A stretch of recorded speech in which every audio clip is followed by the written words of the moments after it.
Ассаламу алейкум достор. Кандайсыңар? Өткөндө мен тиги Россия эстрада жылдызы Витасын ырдап койдум эле, звезда деген. Интернетте окумуш обсуждение болуп кетти го. Негизи бул ырдын кайрыгы мындай ырдалат.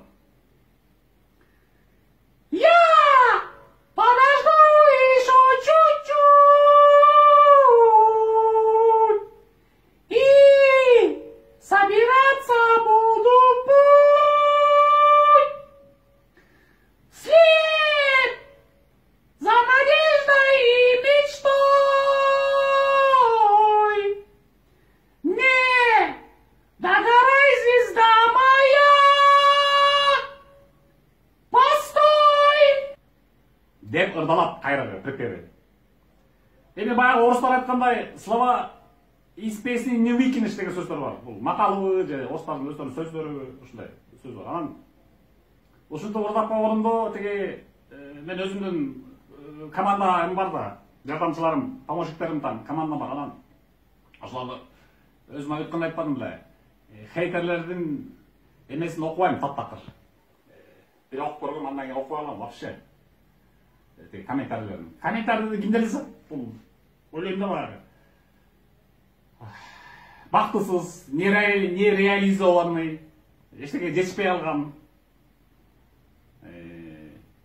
Ошондой адамдар иши таар көрө албас. Же болбосо мен мисалы комментарий жазбайм такыр. Эмне кылып жазып комментарий? Убакыт коротуп, бирөөнү обсуждать этип. Же болбосо Нурламатов комментарий жазса, там жабакта бар кешет.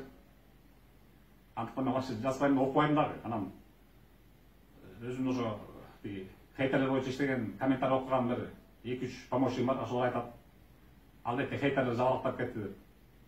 Хейтерлер болгондо мен мындай түшүнөм, булар троллдорду, хейтерлерди. Мисалы мына менде эле 3 устройство бар үйүмдөчү. Мисалы мына өзүмдүн эмем, смартфонум, ноутбук. Келинчегимдин ушу смартфону. Анан 3 смартфондон эле мен мисалы 3 левый аккаунт жасап алып туруп эле 3 хейтер болуп, баары хейтердин. Андан келип эле бирөө масалап эле жамандап ушинтип туруш керек экен. Кандай дейсиңер? Бир үй бүлөдө, мен биздин үйлөрдө 3 нема бар экен, устройство. Анан Кыргызстан боюнча мисалы хейтерлер 10 эле хейтер 2ден аккаунт алсаң 60 неме болуп калат, 60 эле киши болуп публичный. Ошо 60 эле хейтер сен бир ырдын астына кирип чоосо бересиң, тим эле. Тим эле коомдук пикир соткансак болот. Андай эмес. Зат айтып койм, өткөн айтпадым. 70 миң киши көрсө, унчукпай жактырбашат. Молчание знак согласия. Значит, жагып атпадым. Ошол.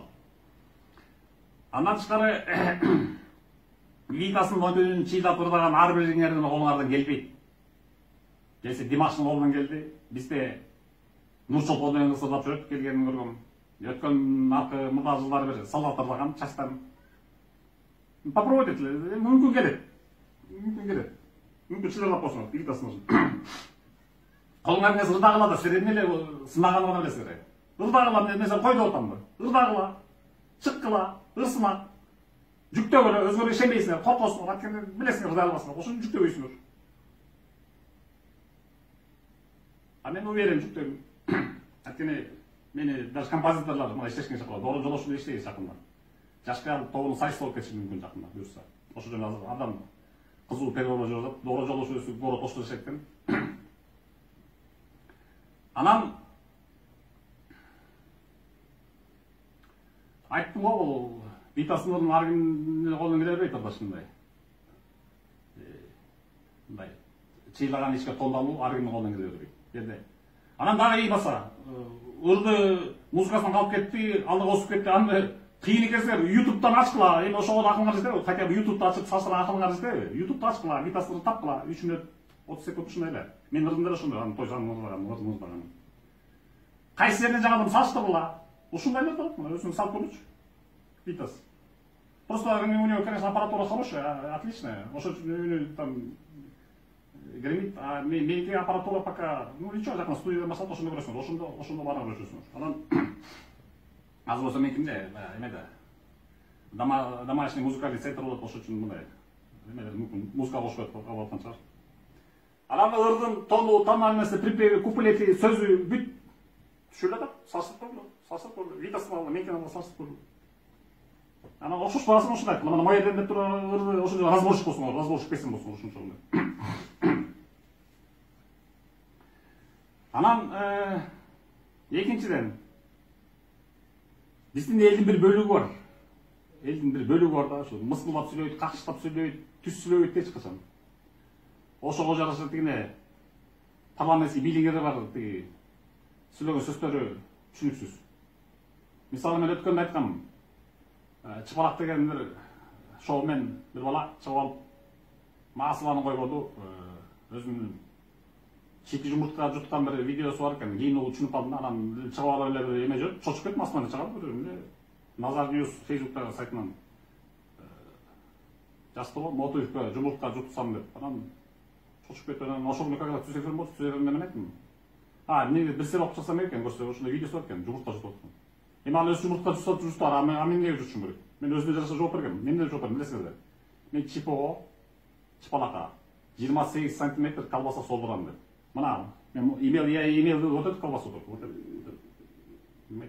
Не другой что-нибудь, а вот эту колбасу имел в виду. Айтканды, ошо элдин бир бөлүгү. Айткандай түшүнчүсүңөр. Орустарда да сөз бар. Понимается так, как слышится.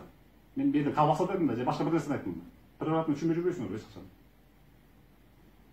Анан эми колбасаны айтышыңар мүмкүн, эмнеге жетирбейсиң солдурасың? Чипоңор биринчи класста экен жазган, биринчи класстын балдарына экен го жазган. Окуп көрдүңүз Чипон жазганда. Анан биринчи класстын баласына колбаса берсең да ал кесип жеген билбейт, ал сурат да сөзсүз. Сметана салат, каймакка салат, анан сурат да чокмоп турат колбасын.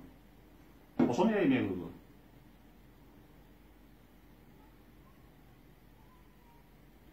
Ошол анан бул теманы ошо койгон журналисттер, блогерлер торгоп жүрсөңөр, ошо элдин бир бөлүгү ошол кашыктап, мыскылдап, ала качып, двух смыслный, трех смыслный түшүнбөй, бир смыслы түшүнүп жүрсөңөр, мен колбаса айтып, вот эту колбасу мен жүрдүм, вот эту колбасу.